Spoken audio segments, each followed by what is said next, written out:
আসসালামু আলাইকুম সবাইকে।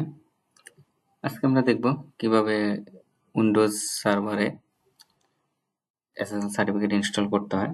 সো এসএসএল সার্টিফিকেটটা মূলত আমাদের কেন দরকার? যদি এর জন্য শুরুতে যাই, আমি আমার একটা অ্যাপ্লিকেশন আপনাদেরকে দেখাই। যদি আমি আমার অ্যাপ্লিকেশনটাকে সার্চ করে দেখবেন এটাতে লেখা আছে নট সিকিউর। দেখেন ইউআরএলটাকে হচ্ছে নট সিকিউর। নট সিকিউর থাকা অবস্থা আপনার এটা নর্মালি দেখেন, যদি দেখা এটা এখন HTTP তে দেখাবে। দেখেন এটা হচ্ছে HTTP, মানে HTTP হচ্ছে আপনার নট সিকিউর একটা চ্যানেল।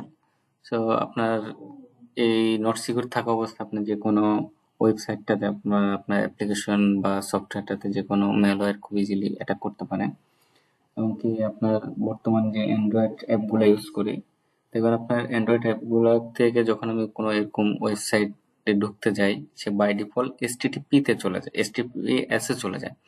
মানে সে সবসময় সিকিউরিটি পারপাস সে HTTPS-টাকে প্রিফার করে, তার জন্য সে HTTPS-এ চলে যায়। দেখবেন এই জন্য আপনার যদি ওয়েবসাইটটা যদি HTTP-তে থাকে, অনেক সময় দেখবেন অনেক অ্যান্ড্রয়েড অ্যাপ দিয়ে যখন ওপেন করতে যাবে আপনার ওয়েবসাইটে ক্যানট বি রিচ চলে আসবে। সো আমরা আর কথা না বাড়াই, আমরা সরাসরি চলে যাই কিভাবে একটা এসএসএল সার্টিফিকেট আমরা ইনস্টল করতে হবে। তবে আমি এখন আপনাদেরকে দেখাচ্ছি মানে কিভাবে একটা ফ্রি এসএসএল সার্টিফিকেট ইনস্টল করা যায়। এসএসএল সার্টিফিকেট ফ্রি এবং পেড দুটোই অলমোস্ট সেম কাজই করে। ফ্রিটা হচ্ছে আপনার একটা নির্দিষ্ট সময় থাকে, যে 60 দিন বা 90 দিনের একটা সময় থাকে বা 120 দিনের একটা সময় থাকে। তারপর ওর ভ্যালিডেশনটা এক্সপায়ার হয়ে যায়, ওটাকে আবার রিকানেক্ট করে নিতে হয়। এবং আমি আজকে আপনাকে যেটা দেখাবো এটা হচ্ছে আপনার 60 দিন পর পর এক্সপায়ার হয়ে যাবে, বাট এটাতে আপনার অটো রিনিউয়াল হয়ে যাবে, মানে আপনাকে আর ম্যানুয়ালি রিকানেক্ট করানো লাগবে না। আমি যদি সাইটটাতে যাই, যে আগে ফার্স্টলি আমি এসএসএলটাকে ডাউনলোড করে নেই, উইনেকমি। এখানে দেখলে এখানে যে ডাউনলোড অপশন আছে, এই ডাউনলোড অপশনে ক্লিক করলে দেখবেন একটা জিপ ফাইল ডাউনলোড হবে। সো আমি অলরেডি জিপ ফাইলটা ডাউনলোড করে রেখেছি, সো এই জন্য আর এখন ডাউনলোড করতেছি না। এরকম একটা জিপ ফাইল পাবেন আপনারা, ওইটাকে আনজিপ করলে এই ফোল্ডারটা চলে আসবে। এখানে অনেকগুলা অপশন আছে, যেটা হচ্ছে অ্যাপ্লিকেশন বা ওই এসএসএল সার্টিফিকেটের যে অ্যাপ্লিকেশনটা আছে ওটার অপশনগুলো দেখা যাচ্ছে। তো এখন আমি এটাকে আমাদের যে আমি একটা অ্যাপ্লিকেশনের সাথে কানেক্ট করে দেখাবো। তো এর জন্য শুরুতে চলে যাব আমরা সিএমডি মানে হচ্ছে কমান্ড মোডে। কমান্ড মোডটাকে হচ্ছে রান অ্যাজ অ্যাডমিনিস্ট্রেটর দিয়ে রান করব। এখন আমার এসএসএল সার্টিফিকেটটাকে চেনাই দেওয়ার জন্য তাই ফার্স্ট হচ্ছে আমার ওই ফোল্ডারটাতে যেতে হবে, যে ফোল্ডারে আমার এসএসএল সার্টিফিকেটের যে অ্যাপ্লিকেশনটা রাখা আছে ওখানে। তো তার জন্য আমি খুব ইজি, এভাবে গেলে আপনার ইজিলি চলে যেতে পারবেন। যাতে আমি ওই লোকেশনটাকে কপি করে নিচ্ছি, এখান থেকে কপি,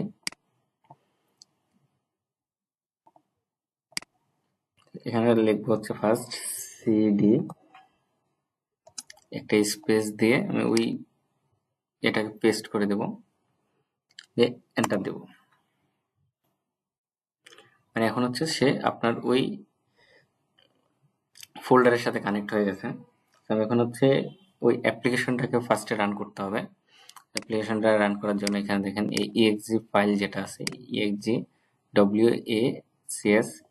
wacs.exe পুরোটাকে কপি করে সেম ভাবে এখানে পেস্ট করে দিয়ে এন্টার দিলে ওই অ্যাপ্লিকেশনটা এখন রান হবে। এই যে কানেকশন ইজ ওকে। এখন হচ্ছে আমাদের এখানে অনেকগুলো অপশন আছে, যার ভিতর হচ্ছে ফার্স্ট অপশনটা যেটা ক্রিয়েট সার্টিফিকেট ডিফল্ট সেটিংস। আমরা এই ডিফল্ট সেটিংটা সিলেক্ট করব, এখানে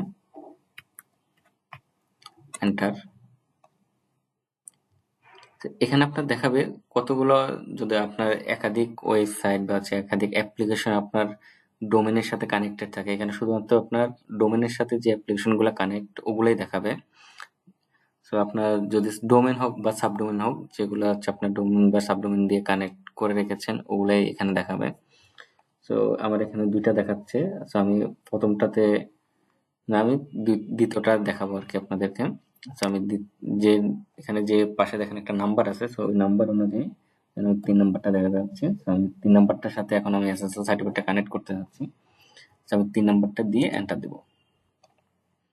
এটা আমার ওই এসএসএল সার্টিফিকেটে যে আমার 3 নাম্বার যে ওই অ্যাপ্লিকেশনটা আছে ওইটার সাথে কানেক্ট হয়ে গেছে। এখানে আমরা সিলেক্ট করব এ, পিক অল বাইন্ডিংস।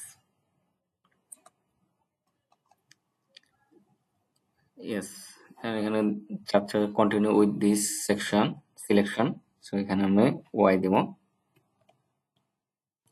ওয়াই দেওয়ার সাথে সাথে এখানে নেক্সট স্টেপে অবশ্যই অটোমেটিকলি কাজ করতে থাকবে। এখানে হয়তো অনেক সময় একটু সময় নিতে পারে, সো আমরা একটু ওয়েট করি।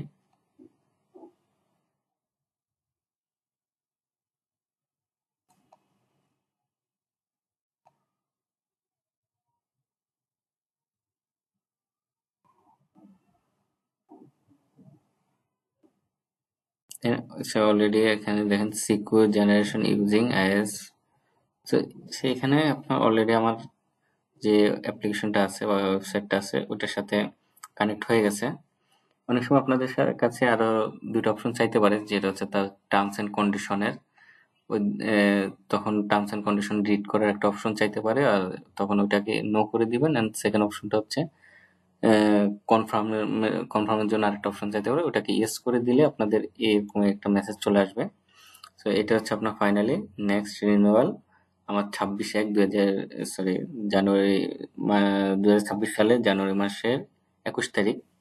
আচ্ছা, আমার নেক্সট রিনিউয়াল ডেট মানে এটা 60 ডেটের একটা ভ্যালিডেশন দেয়, তারপরে সে অটো রিনিউয়াল করে নেবে আর কি।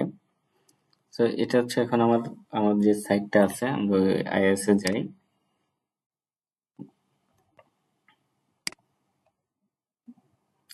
সেটাকে একটা রিস্টার্ট দিলে দেখবেন এই দেখেন আমার আগে যেটা ছিল আমার 80 পোর্টে কানেক্ট ছিল। নতুন যখন আমি এসএসএল সার্টিফিকেট ইনস্টল করি তখন সেখানে আমার আরেকটা 443 যেটা ওটা নিয়ে আসে। দেন আমি যদি 443টাকে দিই, এই দেখেন আমার এটাকে সে আইএস এ এসএসএল সার্টিফিকেট ইনস্টল করে দিয়েছে। আমি যদি আমার আগে যেটা কানেক্ট ছিল ওটাতে যাই, দেখেন এটাতে কিছুই নাই। সো আবার নতুনটা সে 443 পোর্ট এসএসএল সার্টিফিকেটটা নর্মালি আপনার 443 এই পোর্টটাই ইউজ করে। সো যদি এই পোর্টটা আপনার ফায়ারওয়াল থেকে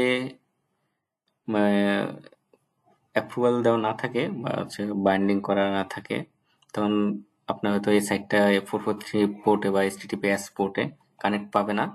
তো সেক্ষেত্রে আপনার ফায়ারওয়াল থেকে ওটাকে পারমিশন দিয়ে দিবেন। দেখেন আমার আগেরটা ছিল HTTP আর এখন চলে আসছে HTTPS।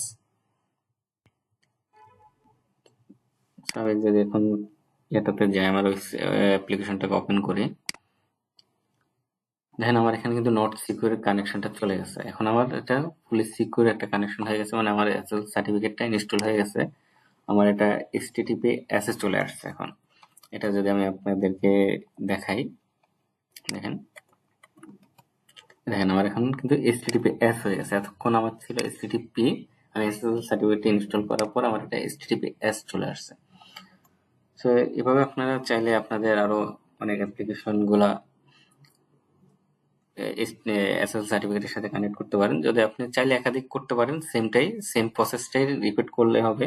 শুধু আপনার যেখানে এই আপনার ওই অ্যাপ্লিকেশন গুলার নেম গুলা আসে, ওইখানে শুধু আপনার যেটা দরকার যে অ্যাপ্লিকেশনটার সাথে আপনি কানেক্ট করবেন ওই অ্যাপ্লিকেশনটাকে দেখাই দিলে হয়ে যাবে। সো আজকে এ পর্যন্তই। ধন্যবাদ সবাইকে, ভালো থাকবেন।